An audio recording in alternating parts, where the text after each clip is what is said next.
Hi there, my name's Thomas Roy, and today I'm going to be talking to you about CHIME, a complex, highly intuitive, multi-document writing environment. I developed this under the supervision of Dr. Miguel Nacenta throughout the spring 2022 semester here at UVic as part of my computer science honors project. Throughout this presentation, I will first walk through the motivation behind the tool, the research phase of the project, and then finally introduce you to the resulting design. Let's jump right into it. First, I need to introduce the concept of complex multi-documents. What are they exactly? Within this project, they are envisioned as a collection of one or more documents, often long form and lengthy, and often written under specific criteria or constraints. While this definition is quite broad, it has to be in order to capture the large variety of complex multi-documents that we use within our modern-day information-focused society. To help solidify this concept, let's check out a few different examples. While these are only a few potential examples, and they're certainly non-exhaustive, I feel that these really serve to highlight the multiple use cases and the large domain of complex multi-documents. These examples include novels, biographies, audits, law writing, grants, software documentation, journals, memoirs, business proposals, tenure applications, and bylaws. Unfortunately, there's a problem. There's a disconnect between the ways in which we write and current software packages. Particularly, this is concerning graphical representations of one's project and the transformations between different representations of data. We know that different representations can be really useful for writers. Argument and concept maps are popular writing philosophies taught in schools and used by many to help structure their writing and also produce good quality arguments. Yet these fail to be widely included into the existing ecosystem. Further support, really illustrating the power of multiple representations, comes from the form of right reason, developed in part by Adam Banks, Dr. Alice Tonolio, and Dr. Miguel Nacenta. This is a tool that has a dual representation of one's writing. The text can be seen here on the left pane. Users can freely enter and interact with things just as if they were in a normal word processor. On the right is a graph-based representation of their data. Users are able to drag snippets from the left into the right pane, and from the right pane, they can drag nodes back into the left. As they develop one, it's linked with the other in order to keep all the different changes. Within the graph, users can use different arrows between the nodes to create additional contextual information and relate them to one another. When given to a test group of 20 different users, they took full advantage of the multiple representations and employed the arrow system in a multitude of different ways, far removed just from creating basic argument and concept maps. As we can see here, the users created many different types of argumentative relations.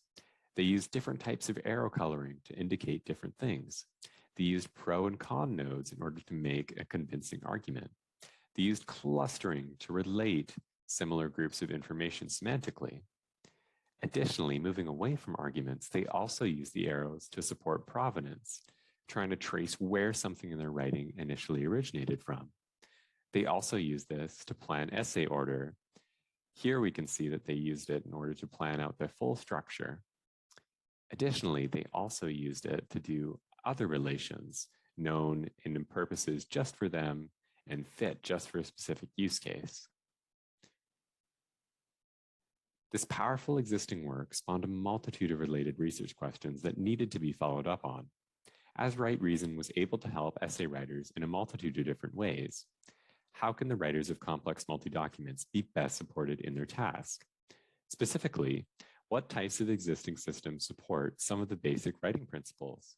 These include tagging systems, bookmarking, provenance tracing, and tracking collaboration. What literature is there on the design and use cases of these systems? Where and in what form do they work best? And finally, what are the pain points and constraints of traditional writing systems? To really answer these research questions, the first 2 months of the project were spent on investigation.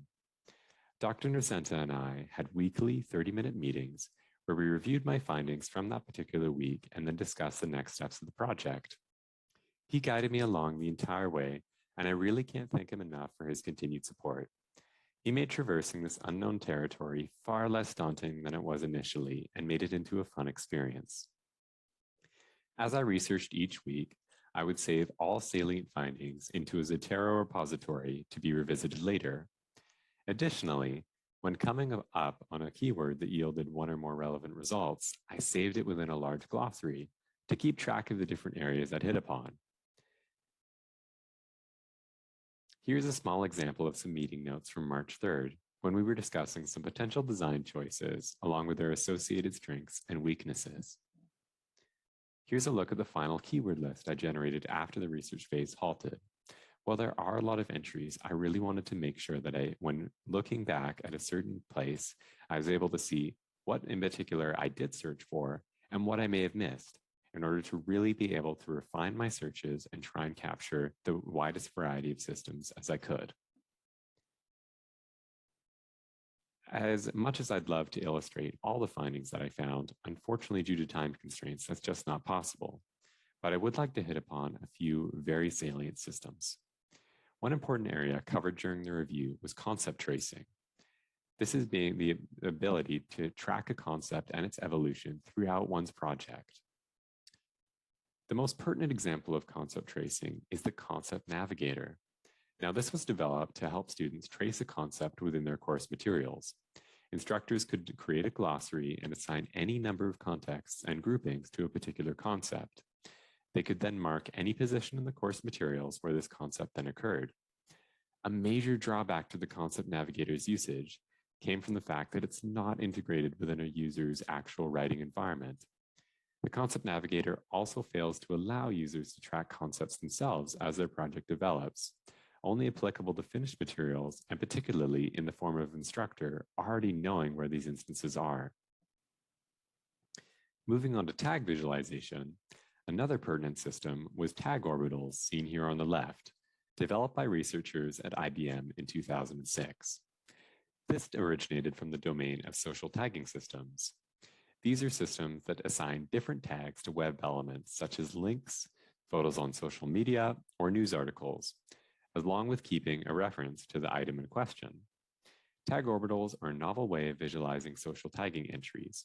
Each entry displayed is a bookmark associated with one or more tags that help give the item additional context. The orbital organizes the bookmarks based upon the Bohr model of the atom. Progressing from the core outwards, each successive ring and the entries located upon it correspond to the number of tags used in conjunction with the primary. For example, with a primary tag bacon on the second ring, you may have the group pancakes and syrup. This means that bacon, pancakes, and syrup were used together for some bookmark.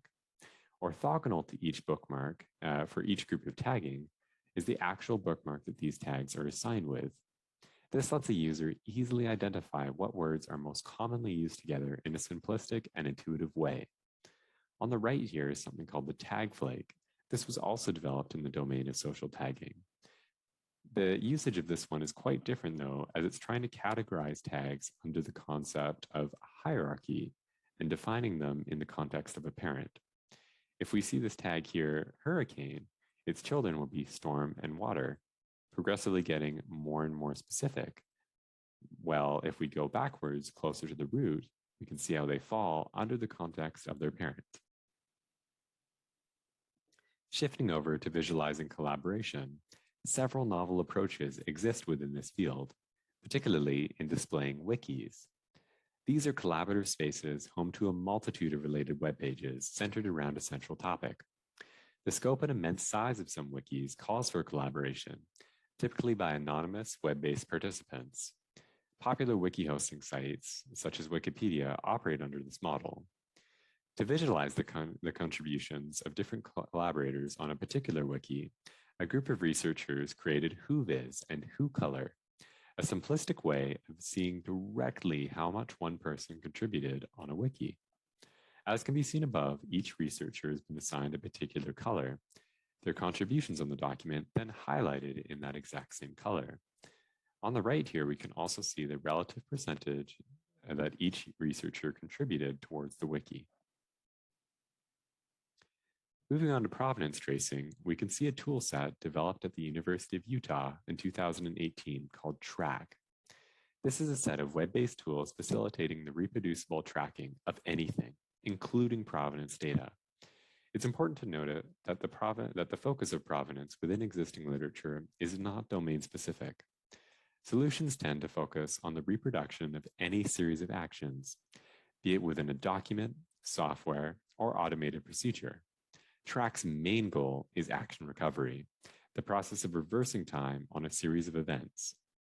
Using different states within a provenance graph, the tool then is able to display provenance data to users with the TrackViz sublibrary. This can be fully traversed, and it allows users to interact with their data in meaningful, exploratory ways. Finally, shifting away from the academia side of things, there are a multitude of different software environments available to writers. Each has its own set of intended use cases and are fit for different users. I wanted to highlight some notable findings here, including WaveMaker, Dynalist, Microsoft Word, Google Docs, and Scrivener. As the research was wrapping up, I began writing the literature review. This was intended to cover all of the explored areas and the salient systems that I'd found. To help stimulate this process, I performed an analysis of common writing tasks and sketched out how some users would accomplish them within the software systems I'd seen. A few examples of these include looking at how can one tag portions of their project with different classifiers. The end result of this discovery being that there is a lack of tagging at any level of granularity. Users are forced to either do it at some sort of preset or not at all. Another example is how can a user swap between different representations of their project? The end result here being that the users lack the ability to create more than one vertical or horizontal split between different representations in their project. Albeit, there are workarounds that they can do to create additional panes in certain tools such as Dynalist. After the literature review was entirely wrapped up, we then moved on to the design phase. The approach taken here was threefold. First, to conduct further task analysis and devise potential scenarios that users may carry out when writing complex multi-documents of their own. As this was occurring, we also discussed potential design ideas and progressively narrowed in on a relational model. Then we entered the second phase, which took place over design sessions, particularly two hour-long whiteboarding sessions to hash out and refine the relational model. Finally, we then formalized the design and documented it to later go back and further refine it over the summer. While in the first design steps, there were additional research questions to be considered, particularly, how can a user perform certain tasks within current writing systems? Are these actions natively supported, or do they require any workarounds by the user themselves? How can we create a unified, simplistic model to accomplish multiple writing functionalities? And finally, how can we allow for simplistic navigation and transition between different representations of the project? To help answer these questions, we also drew up a multitude of scenarios, two examples of which can be seen here. In the first, Alice is trying to write a research grant using a variety of source materials, including book excerpts, citations, web pages, and figures. She has a set criteria that she must meet in order to be considered by the Granting Association. Additionally, Alice will be submitting more than one final document as part of her application package. In the second scenario, Shauna is a teacher in grade school and must provide feedback to her class of 5 students. She would like to say many things to each student individually, all while using a standardized template to deliver the information. These may not seem like much, but they really did help to stimulate different design ideas and to really think about how would a user actually approach these tools, not just from a theoretical standpoint, but from a whole holistic use case. This resultingly produced multiple models that we then compared against each other to see what functionalities were made more complex or impossible within each. From this, we then settled on the relational model. Once this model had been chosen, we moved on to the design sessions. As you can see here, we made many different sketches of how the system might look, as well as how it might function. Finally, from this, CHIME was spawned.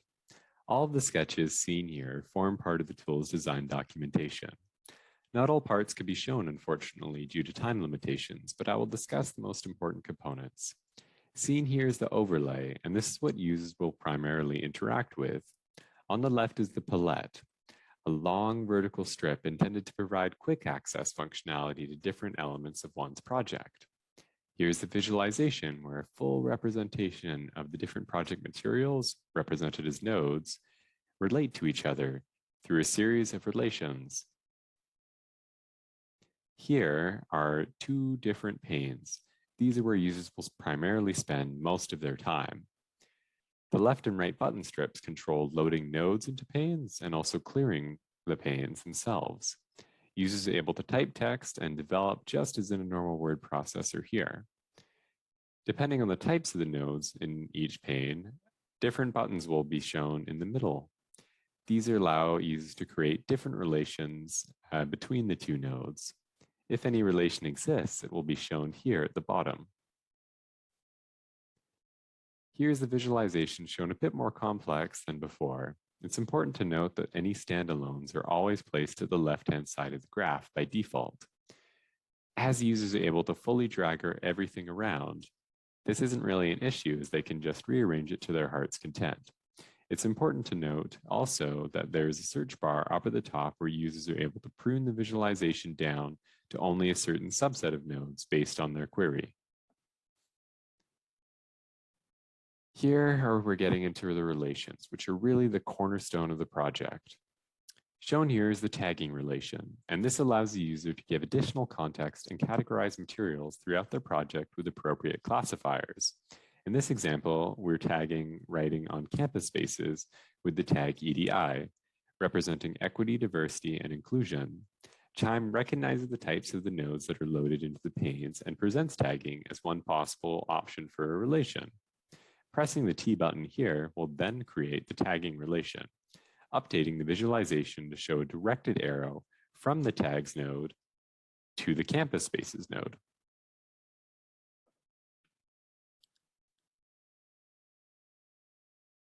Inserting relations allow for the insertion of snippets of text or figures into other nodes. Shown here is one type of inserting relation, taking the entire body of the graphite node and placing it into the pencil node directly where the user's cursor is located. By clicking the eye in the middle pane, the text will then be inserted and highlighted to demarcate it from the existing text. Additionally, the user can define other parameters, causing the relation to be updatable automatically. So if some text changes at the source or at the destination or at both, then the representations will all be updated at once. In the visualization, a directed arrow is drawn from source to destination. Inspiring relations let users track where elements of their text originated from. Shown here is also in full granularity, but as we've seen before, users are able to highlight whatever the snippets in particular they'd like. By pressing the P button, they'll create a relation saying that the Salish Sea was in fact inspired by the squid facts, in turn creating a directed node within the visualization. Input relations are a particular type to be used with code nodes. Code nodes themselves are a specific type of node that let users write code in a restricted version of Python 3. Additionally, we'd also like to provide them with some extra functionality in terms of predefined functions, such as splitting on a certain character, or providing kind of like a multiplexer. So selecting only one from a multitude of input choices, only one output based on a conditional. So for this input relation, we're inputting user data into a sum formula, where it will then be parsed in a readable format for the code and accessible to the user in their formula. Output relations are quite similar, except they go from a code node and insert that code node's output into another node. So it's kind of like a form of inserting relation, except it's only from code nodes into some other node. Particularly here, we see our sum formula again, and then we'd like to insert all of the contents into the sum outputs node here. So by clicking the out button, we again create our directed or directed edge from the code node to the output node. On to actions now. So these are ways of applying essentially mass relations instead of just being a relation type themselves. So for the collecting action, they're operating on a list, which is one of the data types that we've specifically designed in CHIME. So a list is essentially just a grouping or a collection of nodes. So each node's title would be displayed here. They're easily rearrangeable using the drag and drop functionality on the left. They can be selected and unselected, meaning they'll be kept in the actual action itself, and they can be expanded so the user is able to see the body of the list entry. So nothing super complicated. And a collecting action will apply a tag onto all of the nodes within the list here. So once we click on the button in the middle, everything in the list will be tagged under the moniker Bs. As we can see here in the visualization, it creates a litany of directed edges from the tag to each list node.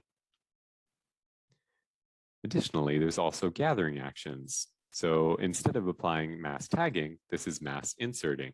So the bodies of all of the nodes are then inserted into one final output node upon pressing the middle button. The cool thing here is that the ordering of the output is chosen specifically based on the ordering of the list itself. So this first node here will be the first one inserted here. And then the second one will go below that. And then if a user ever changes the list, it will then directly affect the ordering of the output here, which is pretty cool. Now, I'd like to quickly revisit some of the scenarios from earlier, particularly the one with Shauna, a teacher who'd like to provide feedback from her 5 students and insert it into a template. There's different feedback for each student, but she'd like to formalize it in terms of a template. So to do this within CHIME, first, she can load the template in using the file browser. Go into Load Materials, selecting the template, and then importing it. And then within the visualization, we'll get our own just single standalone node. As the panes have nothing in them quite yet, they're currently blank. But then Shauna's going to create a select node. So this is one of those expected functionalities of code nodes. So the user here isn't writing anything themselves. They're just choosing from some predefined functionalities that we've given them, specifically the select functionality.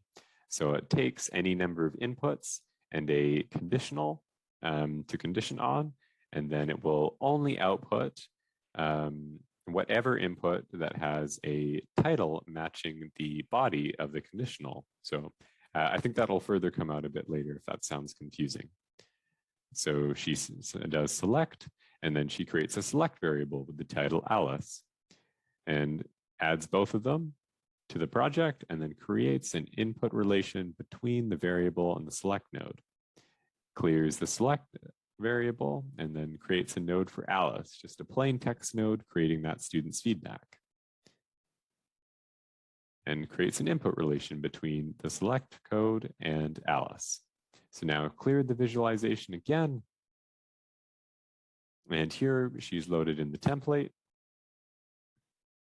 And now Sean is also going to load the select node in again and create an output relation from the select node to the template. So it's going to insert whatever content is generated by the select node into the template. As we can see here, it's doing that. We've conditioned on the select variable defining Alice as the node to be output, and it's output the body of Alice's node into that template. And finally, in the visualization, once you set it up for all 5 students, they'll all go into the select node. She can change the variable name here to only allow one to pass through, and it will automatically be put into the template and formatted just for her. Thankfully, the fun really just doesn't stop here. I'm going to be working under Dr. Nacenta within the Vixie lab at UVic this coming summer and going to continue on all of this work. The next portion is going to be getting external validation and critique, and then moving on to the initial implementation phase of the design process, trying to really get a high fidelity prototype and get things coded. So I thank you so much for listening to this presentation. I really do appreciate it. I hope you enjoyed it. I apologize if it was boring. I hope you have an absolutely wonderful day. Thank you so much.